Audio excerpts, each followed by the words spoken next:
Hey, thanks for joining me. In this video, we're going to take a close-up look at this budget-priced 1800 watt upper mid-range capacity power station from Oupes. Man, that was a mouthful. Anyway, now you may or may not be familiar with that name, and I've actually heard it pronounced Oupes or Oupes, but for what it's worth, it's actually pronounced Oupes, and the company has been in the power station business for at least 2 or 3 years at this point, possibly a bit longer. But about a year and a half ago, I did review their 600 watt version of this power station. And that was a pretty solid, no-frills, budget-priced, mid-range power station. Wow, another mouthful. All right, so from what I can tell, this 1800 watt version appears to be pretty much just a higher capacity version of that 600 watt power station. So let's find out what this Oupes 1800 is all about. But before we do that, let's jump back in time a few weeks and see what it comes with in the box. All right, we have one car charger to a DC 7909 connector. We have an AC style cable, and we have a charge brick with a DC 7909 connector. This does feel like a pretty high quality charge brick compared to some of them I've seen in the past.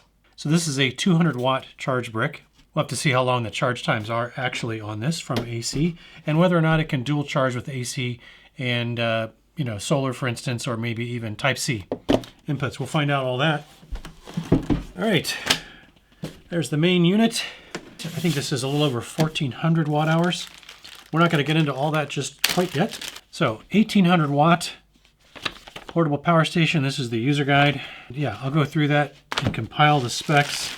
It's got a warranty card. Take a quick look. Looks like it's got a fairly industry standard 2-year warranty on this product. All right, let's jump forward back to the present time after I've had a chance to kick this thing around for a few weeks and find out what it can and cannot do and how well it does the things that it does do. And we'll report back on all of that. So see you in just a couple of seconds. Okay, so I've had a chance to run this Oupes 1800 through the paces over the past several weeks. Let's do a quick run through of the key specs on this power station, and then we're going to go take a look at how it performs. So, as the model name suggests, this is a pure sine wave AC inverter rated for a continuous output of 1800 watts and a peak surge rating of 4000 watts, which is easily enough to handle a full-size refrigerator or even an 8000 BTU air conditioner startup. Let's turn this on and see if it trips the overload protection or not. That's the compressor we just heard. And we are definitely powered up. See the watts climbing. Yep, so no problem at all powering this 8000 BTU air conditioner. Now, the battery in this power station uses lithium iron phosphate chemistry, and it is rated for at least 3500 full charge and discharge cycles. And that equates to a 10+ year service life if you were to fully charge and discharge it every single day, but quite a bit longer if you only use it quite a bit more intermittently. Now, the rated battery capacity on this power station is 1,488 watt hours, and we'll see in a bit what the actual usable capacity is during testing. Now, on the output side, you can see here on the left side of the front, you've got 3 standard 3-prong AC outlets, and then over on the right side front, it's got a single standard 12 volt 10 amp car socket and 2 DC 5521 accessory outputs. Now for USB ports, it's got 2 USB-C ports, one of which is a PD 60 watt and the other one is a kind of a standard PD 18 watt. And then it's got also 2 quick charge 3.0 USB-A ports that are rated at 18 watts each. Now on the input side, there are 2 DC 7909 inputs. And so that's pretty handy if you want to connect 2 solar panels to the unit without needing a parallel adapter. And speaking of solar input, this unit has a solar input voltage range of 12 volts up to 30 volts max. And it can apparently take up to about 440 watts of solar input total. In any case, connecting just 400 watts of solar input should allow you to fully charge this power station from 0 to 100% in about 6 hours of full sun. So that's a pretty decent spec for solar charging. And that's faster than charging this unit actually via the 200 watt AC adapter that it comes with, and that'll take you somewhere around 8 hours. So it's not particularly speedy when charging via AC, but it'll get the job done. It's also worth noting that you could actually charge this via the AC adapter and also connect a separate 200 watt solar panel to the other port if you wanted to, and that would get you a full charge in approximately 4 hours. Now, I'm not sure that that's a common scenario that you're likely to take advantage of, but maybe if you're someone who likes to top off your power station with a gas generator on occasion, that might be something worth looking into to shorten charge times. And lastly, the weight on this unit is right at about 31 pounds. Okay, let's go see how the Oupes 1800 performed during testing. All right, let's do a DC discharge test on this Oupes 1800 to find out what usable capacity we can get through the DC ports. So I've got it charged up to 100%. I'm going to go ahead and dial this. You can hear the fans kick on. Now, it's not especially loud, but just so you can see. So right at about 52 decibels. With a nice, quiet, white noise sound. So not terribly intrusive. I'm just a little bit surprised that it kicked on quite so quickly. Alright, so as you can see, we're just under 10 amps, polling 11.7 volts. So we're going to want to watch that and see if that drops significantly as the state of charge drops. So hopefully not. Hopefully we stay right there at about 11.7 or so. And we'll try to check back before this thing runs out. Let's see if it gives us an estimate. It does say 11 hours. So we will check back in the morning just before it runs out and find out how we did. All right, the DC discharge is done, and I will note that the cooling fan did stay on pretty much the entire time, so I'm sure that will have some impact on our capacity results here, but this is what we got. A total of 1,172.42 watt hours. All right, it occurred to me that I didn't get down here to check to see if I was getting the same voltage at a low state of charge off of this 12 volt port to see if this is a regulated 12 volt. I believe that it is, but so what I did is I went ahead and added just a little bit of a charge here through the AC adapter, and I'm going to turn on the DC just to see what we get. But if we take a look here, you can see we're still getting 11.7 volts, even at a 1% state of charge. That tells me that this is a regulated 12 volt port. Otherwise, this voltage would drop probably well below 11 volts. So 11.6, 11.7 is good enough and stable enough because it's regulated to run your standard 12 volt fridges. All right, I've got this fully charged back up now. As you can see, we're at 100%, and we are going to do an AC discharge test to find out how efficient this AC inverter is and what kind of usable capacity we can get out of this power station from the AC inverter. So I've got a little 200 watt heater over here, and we're just going to go ahead and turn on the AC inverter.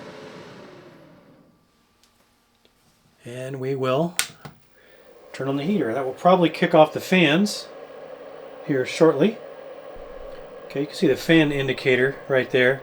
The fans are on low. I can feel a little bit of airflow. Interestingly, when we were drawing about half of that through the DC ports, we were getting the fans going a little more aggressively. But actually the fans just went out. So, yeah, we'll see. I'm not sure if the fans are going to come back on or not. But we're going to continue to draw this 200 watt load. And we are counting up the watt hours here until it goes to empty. And we'll check back when it's done and see what the usable capacity is from the AC inverter on this Oupes 1800. All right, let's see how we did. Looks like the test is done. 1,284 watt hours. That's not bad. Right, let's load test the AC inverter on this Oupes 1800. You can see I've got 1,200 watts going in already, and the fans are already kicked on. So let's just very quickly see how loud those fans are. All right, so you can see we're just under 55 decibels. Now let's go ahead and see if I can max this thing out at 1,800 watts. So we are currently at 1,200, and it should quickly tick up here. And we are just over 1,800 watts at 1,827. All right, I will start the timer. We'll see how long we can go.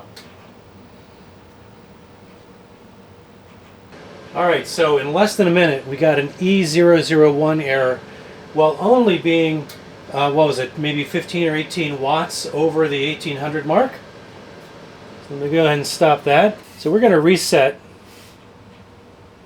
that timer. And then we're going to try it at just a little bit below 1800 watts and see how we do. The unit powered back on, turn on the AC inverter. I already have the load applied, so it should start clicking on. There it goes. This should take us up to just below 1800 watts. So we are about 30 or 32 watts shy. Let me go ahead and start the timer now.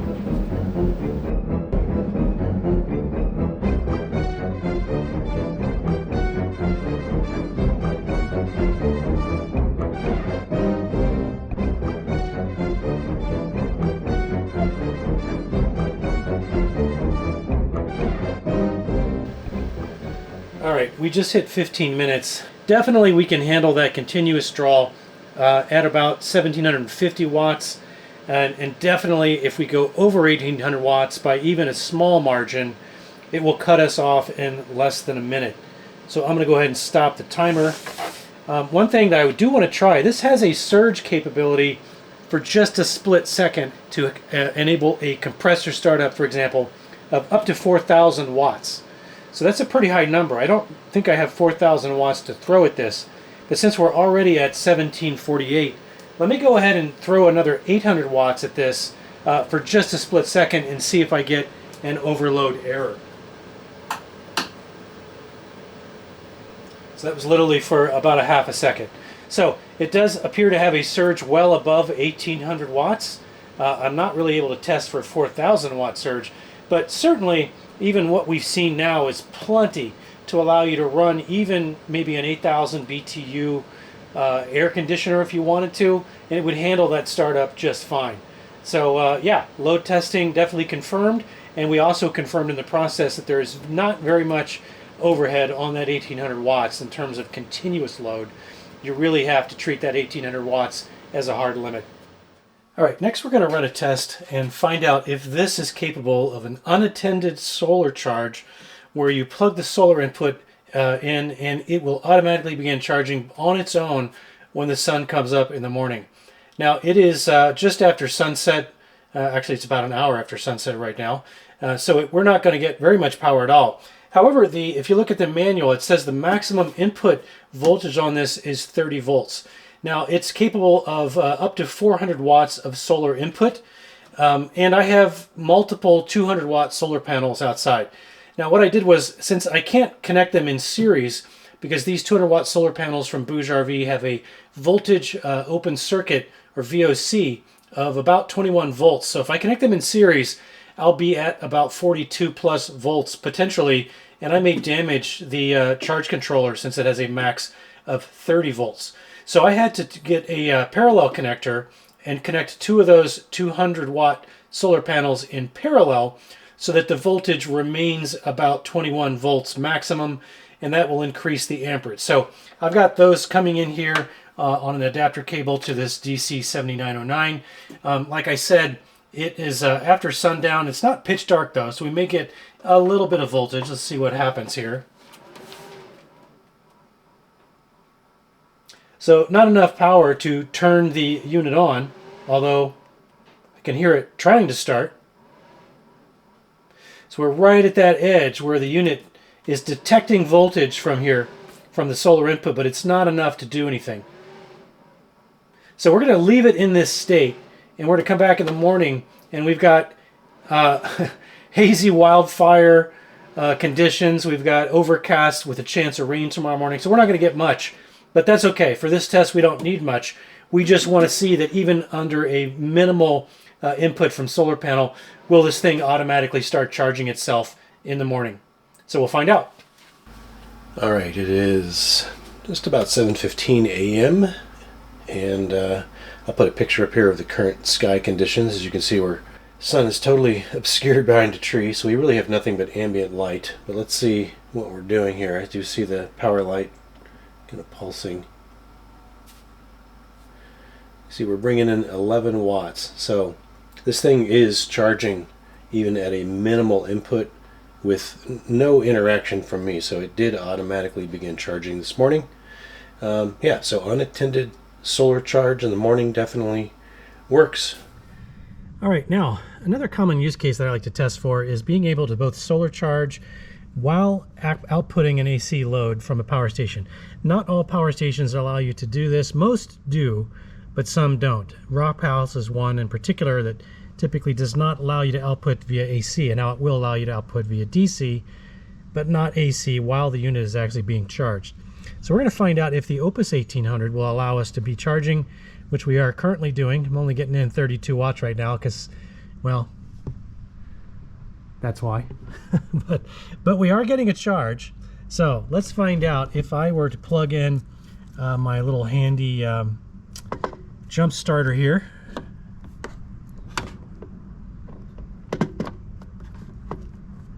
All right, let's turn on the AC outputs.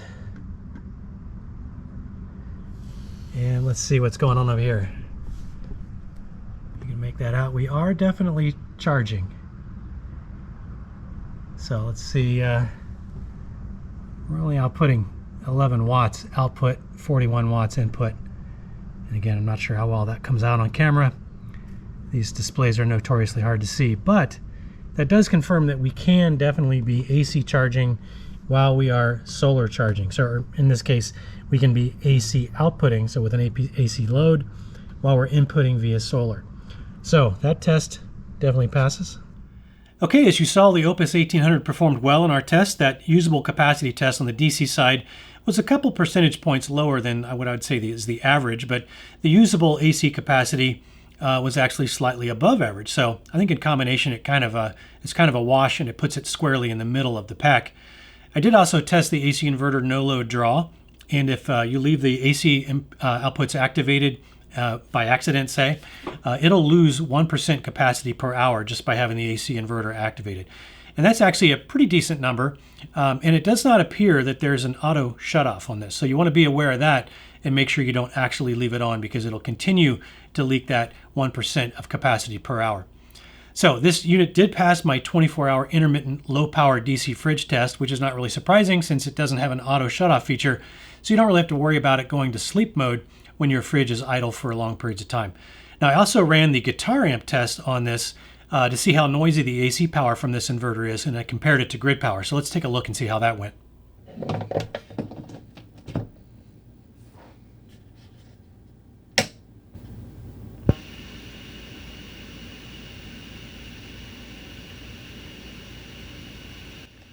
Right, that's the sound when it's connected to grid power.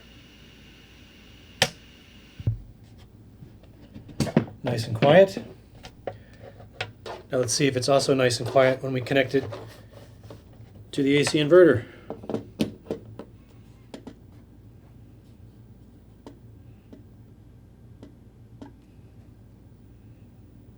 All right, AC inverter's on. Here we go.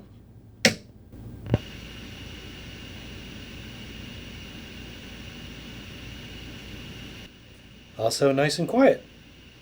All right, now in terms of warranty and price, Oupes warranties this unit for 2 years, which is an average warranty period in this product space. And but where this unit really shines is on price, and especially so right now. The normal list price on this unit, either through Amazon or through Oupes' website, is $8.99. But right now there's actually a $100 off coupon on Amazon, and while the Amazon Prime deals are active through, I think, July 21st, depending on when you're looking at this video, you can actually get this thing for as little as $719 US. And when you do the math on that, that is actually less than 50 cents per watt hour, which is probably the lowest price per watt hour that I've seen on a power station in over a year. Okay, so what are you giving up for that kind of pricing? Well, this unit does not have UPS mode, it does not have wireless phone charging, and it does not have mobile app control.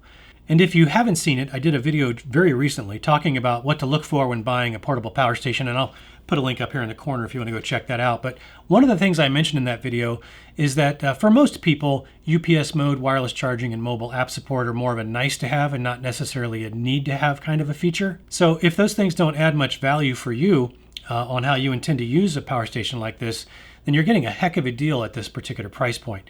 And per usual, I've got easy access links to both the Amazon listing and the Oupes' website in the video description below. Okay, so I hope you found at least some of this helpful.